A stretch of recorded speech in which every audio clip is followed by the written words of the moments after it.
complete and utter domination by the Utah Jazz over the Golden State Warriors to win their fourth straight game, ending the Warriors' 9-game win streak. We're talking about it coming up on POSTCAST. David Locke along with Ron Boone. The Jazz, they're great. There's really not much more to say than that. They were as good as they've been in any game all year. Their energy was fabulous. They brought it in every way. They were bad for the first 3 minutes of the first and third quarters and got outscored 21-0 in those two stretches. And then other than that, outscored the Warriors 111-64 for the rest of the game.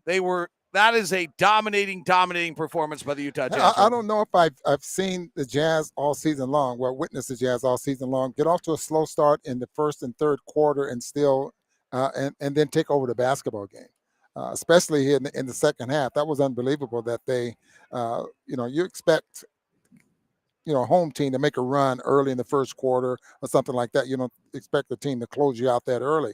But I was very impressed with the Jazz, the way they fought back, especially starting in that third quarter, outscoring them 24-16 in that third period. This is, without question, the best defensive game the Jazz have played without Rudy Gobert against a legitimate team, though the Warriors' offense actually struggles without Draymond Green. They didn't have Klay Thompson. But the Warriors had also won 9 straight, so therefore I would have to say they had figured a way to figure this out on most nights, and tonight they came nowhere close to figuring it out. What did you see from Udoka Azubuike, Hassan Whiteside, and the rest of the Jazz? Before we get to them, what I saw besides that was the Jazz have always had problems with wing defenders switching 1 through 5. A little bit different tonight. I think the way they attacked the defense and was able to find open people to get good shots, that type of thing. And then with on the defensive end with Udoka and Whiteside being able to protect the basket. It was just that defensive effort really something I hope carries over, for the rest of the year. This woman's lost. If you go straight out, you'll be outside. Yep. Just made the show, so thought I'd help her out. Yeah. She tried to lead through the Toyota Club first, and that wasn't going to work for her. So, the guy that I think changed the game was Trent Forrest. Yes, absolutely. Absolutely. I think the Jazz was just moseying along and just hanging in there, trying to fight themselves back. And then when Forrest came into the ballgame, you remember he scored.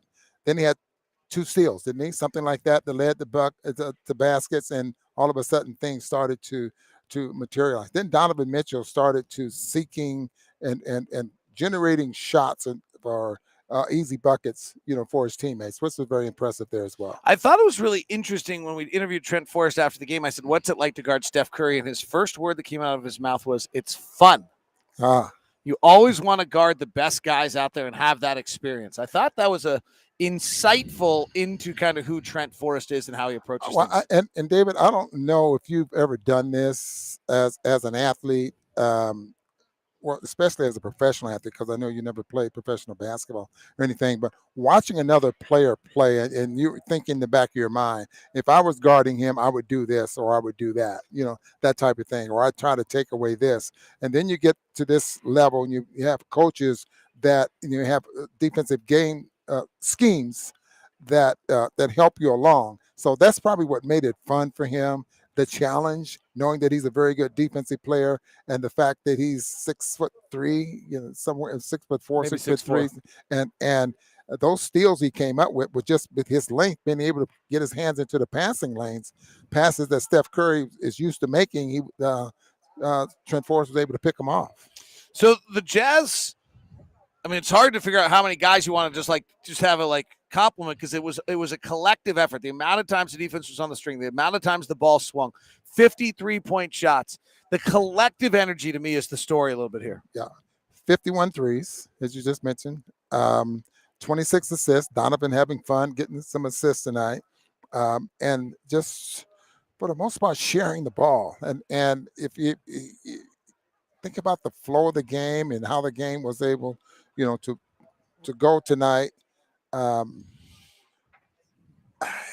Wasn't much ball stoppage, and I say that because I know there was some, but it just they just got it done tonight. I mean, it's hard to pinpoint for me anyway, because I thought when they were playing fast, they got what they wanted. But even when they were in the half court, they were able to attack that switching defense of theirs. Is there something to be said from what just this grouping? And it doesn't include Joe Ingles anymore. It hasn't included Rudy Gay due to the injury. Eric Paschall plays with a lot of juice. Trent Forrest plays with a lot of juice. Doka Azubuike plays with some juice, though he clearly struggled tonight when we struggled when he was on the floor. I don't know if he struggled, but we struggled when he was on the floor, certainly. Hassan then played with juice. Like, are they picking other guys up collectively? Or is it really actually back to Donovan, who's just been playing with so much juice that everyone has to follow? Well, and maybe not just Donovan. It might be a couple other players there as well. When Donovan's off the floor, I mean, who's providing that juice that you're talking about? And when guys are scoring, or when guys are making some fantastic plays, that juice starts to flow. You start to play a little bit harder. But I don't think we said enough about the defensive scheme that the Jazz put together tonight to try to defend the Golden State Warriors. It really worked out well. Steph in 3 games against the Jazz is now averaging about 17, 18 points a game. What is it fair to say the Jazz are doing something to Steph? Yeah, I think so. We talked about before the ball game. They want to make him go to his right. They don't go underneath screens on him, which is something that he really takes advantage of, especially on some of those step back threes that he likes. And then when that, like the shoot around report, was when there's a guard to guard pick, they switch. Just make things tough. And he hasn't had very good ball games against the Jazz. Maybe it's because of that. I'm sure the defense has a lot to do with that, but Trent Forrest was guarding him too, right? Trent Forrest did a nice job on him. Really nice. As well. Donovan came close to the triple-double. Jazz just really played well tonight. They took 51 threes. The ball popped. They didn't shoot great. They shot 33% from 3. So it wasn't as though they were exceptional, but the Jazz just really blew them out in the ball game. Jordan Clarkson was a plus 33 tonight. Hassan Whiteside was a plus 35 tonight. The Jazz bench outscored them a whole lot to a little, and the only scoring they got late in the game was really irrelevant. So an overall just brilliant performance by the Utah Jazz. It's funny. It's like one of our shorter shows tonight because I don't know if we have anything more to say. They were just really, really good collectively. They dominated the game. They took Steph out of what he was doing. The Warriors never got a rhythm. The Jazz kept the pressure of the Warriors. Early in the third quarter, I thought the Warriors pushed up on the Jazz a little bit, and the Jazz turned around and said, remember I said to you, like, you've got to hit them back, and they did. They just did everything right tonight. Let me ask you one last thing before we let you go. The trade happened today. Joe Ingles' contract gets traded. Really, his contract gets traded more than anything else. And so he is no longer a member of the Jazz officially, but this was kind of inevitable after he got hurt. What's your just thoughts on either Joe's 8-year run or the addition of Nickeil Alexander-Walker? Well, one thing that and I mentioned a little earlier was we remember when Joe first got here, the kind of player that he was, the kind of player that he turned out to be, and then the kind of man that he turned out to be, especially with us, he turned out to be. What I wish not that doesn't happen to Joe is that this injury ends his career to the where he can't come back and finish on his own terms, that type of thing. And so hopefully he works very, very hard. It's not like it used to be where ACLs are, it's a death sentence to the point where you just don't have a chance to come back and be productive as a professional basketball player. They know how to treat them, your hard work. They know not treat them, but prepare them. Hard work, can get you back to respectability, and hopefully, he can end his career on his own terms. Ron, Lacey has one last thing for you here. Yes, we can. Can we talk about the guy with the pizza? Okay.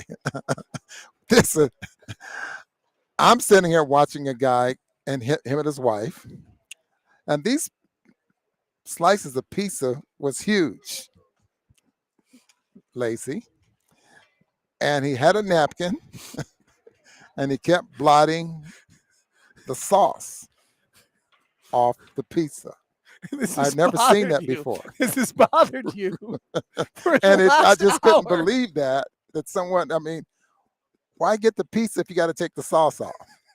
So the only thing he that was wasn't left, blotting out like the grease? huh? You sure he wasn't like blotting out the grease? What about the sauce? He took the sauce off, you know, and he folded it up and he ate it. I'd never seen anything like that. I didn't know if that was legal or This not. happened like But an today hour is ago. National Pizza Day. All This right. happened like an hour ago, maybe 2 hours ago. It's all Ron's been thinking about. I don't think he watched the fourth quarter. He's been so bothered by the pizza guy. Well, I guess I need help. Well, it'll be the first time anyone listens to the show and thinks you're the one who needs help. Have a